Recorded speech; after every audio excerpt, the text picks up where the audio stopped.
হিসেবে চন্দ্রগিরি এখানকার শাখা সংগঠনে ডাক্তার করবী মান্না মূলত এ রাজ্যের মাননীয় মুখ্যমন্ত্রীর উন্নয়ন প্রকল্পগুলো মানুষের কাছে পৌঁছে দেয়া প্রচারের উদ্দেশ্যে এবং নরেন্দ্র মোদী সরকার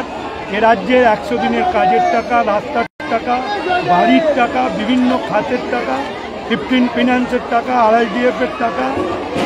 তারা বন্ধ করে দেওয়ার জন্য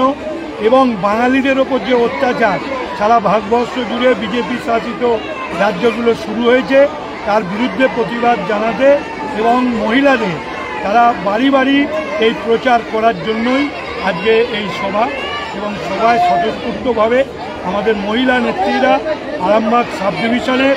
এবং আরামবাগ সাংগঠনিক জেলা আমাদের ব্লক এবং অঞ্চল টাউন সকল নেতৃবৃন্দরা মহিলারা এসেছিলেন এবং মহিলারা আগামী দিন তারা ঝাঁপিয়ে পড়বে এ রাজ্যের মুখ্যমন্ত্রীর উন্নয়ন প্রকল্পগুলোকে তুলে ধরা এবং নরেন্দ্র মোদীর এই বাংলা বিরোধী কর্মসূচি নেওয়ার জন্য। সামনে বিধানসভা, মোদীকে বারবার দেখা যাচ্ছে বাংলায় আসতে। এখন ওরা ভোটের সময় আসে, ভোট পাখি, আবার ভোট মিটে গেলে আবার চলে